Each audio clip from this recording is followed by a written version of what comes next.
Fashion দুর্নীতিতে ইতিমধ্যেই jail মুক্তি হয়েছে জ্যোতিপ্রিয় মল্লিকের এবং জেল মুক্তির পরে বিধানসভায় গেলেন আজকে জ্যোতিপ্রিয় মল্লিক।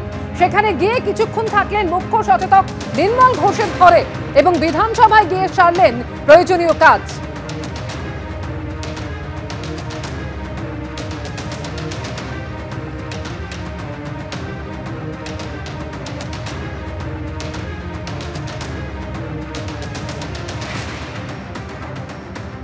পরের খবরে আসবো, পুলিশকে গুলি করে এনকাউন্টারে নিহত সাজ্জাক, অবশেষে জালে তার সাগরেদ। সাজ্জাকের হাতে অস্ত্র তুলে দেওয়া আব্দুল হোসেনকে এবার গ্রেফতার করা হলো। পুলিশকে গুলি করে উধাও হয়ে যায় সাজ্জাক এবং পরে গোয়ালপুকুরে এনকাউন্টারে নিহত হয়। আব্দুলের বিরুদ্ধে ইসলামপুর কোর্টে সাজ্জাকের হাতে অস্ত্র তুলে দেওয়ার অভিযোগ রয়েছে।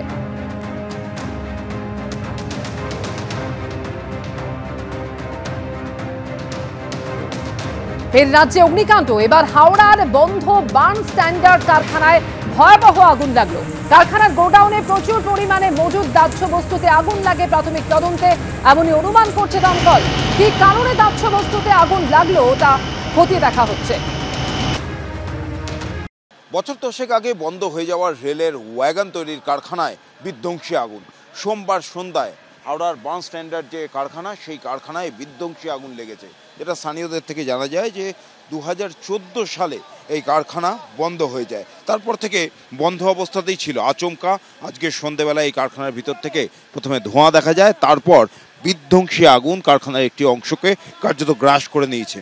আমি এই মুহূর্তে সেই জায়গায় রয়েছি আর ক্যামেরায় আমার সহকর্মী প্রীতমকে দেখাতে বলছি যে কারখানার ভিতরে যে ফাউন্ডারি সেকশন ছিল, গোটা ফাউন্ডারি সেকশনটি দাউ দাউ করে জ্বলছে।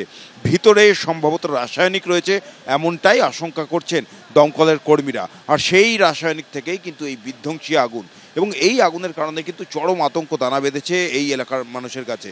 কারণ যেইখানে এই বার্ন স্ট্যান্ডার্ড কারখানা, তার ঠিক পাশেই রয়েছে মংলা হাট। সেই মংলা হাটের ভয়াবহ বিধ্বংসী অগ্নিকাণ্ডের ঘটনা, সেই আতঙ্ক এখনও ভুলে উঠতে পারেননি মানুষ। আর তার পাশেই বন্ধ হয়ে যাওয়া এই বার্ন স্ট্যান্ডার্ড কারখানায় আজকে বিধ্বংসী অগ্নিকাণ্ডের ঘটনা ঘটেছে।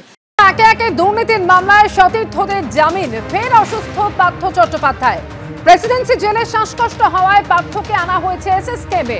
নিয়োগ দুর্নীতি মামলায় 200 দিন ধরে জেলবন্দি প্রাক্তন শিক্ষামন্ত্রী। বুকে ব্যথা হয় এবং তারপরে শ্বাসকষ্ট। এবার অবজারভেশন ওয়ার্ডে আনা হলো পার্থ চট্টোপাধ্যায়কে। শ্বাসকষ্টজনিত সমস্যা নিয়ে এসএসকেএম হাসপাতালে ভর্তি হলেন শিক্ষক নিয়োগ দুর্নীতি মামলায় গ্রেপ্তার হওয়া প্রাক্তন শিক্ষামন্ত্রী পার্থ চট্টোপাধ্যায়। এই মুহূর্তে তাকে এমার্জেন্সি ওয়ার্ডের যে অবজারভেশন ওয়ার্ড রয়েছে সেখানে ভর্তি করা হয়েছে বলে জানা যাচ্ছে হাসপাতাল সূত্রে। এবং তিনি শ্বাসকষ্ট নিয়ে কিন্তু এদিন সন্ধ্যেবেলায় তিনি পৌঁছন এসএসকেএম হাসপাতালে জেলের গাড়িতে করে, এবং তারপর তাকে প্রথমে নিয়ে যাওয়া হয় এমার্জেন্সি ওয়ার্ডে। সেখানে কিন্তু তাকে ইঞ্জেকশন দেওয়া হয়, এমনকি তাকে নেবুলাইজ করা হয়েছিল। তারপর সেখান থেকে যে কার্ডিওলজি যে এমার্জেন্সি রয়েছে সেখানে নিয়ে যাওয়া হয়, সেখানেও বেশ কিছুক্ষণ তাকে পর্যবেক্ষণ করা হয়। পরবর্তী সময় তাকে ফিরিয়ে নিয়ে আসা হয়েছে এই এমার্জেন্সি ওয়ার্ডে, এবং এই মুহূর্তে অবজারভেশন ওয়ার্ডের 40 নম্বর বেডে তাকে ভর্তি রাখা হয়েছে। এমনটাই কিন্তু আমরা এসএসকেএম সূত্রে জানতে পারছি। তার শ্বাসকষ্টজনিত সমস্যা যেমন রয়েছে, বৃহস্পতিবার রাত্রেবেলাও কিন্তু তিনি একবার বুকে ব্যথা অনুভব করেন, এবং তখনও কিন্তু চিকিৎসকদেরকে খবর দেওয়া হয় জেলের তরফে। আজ সন্ধ্যেবেলায় কিন্তু তাকে নিয়ে আসা হয়েছে।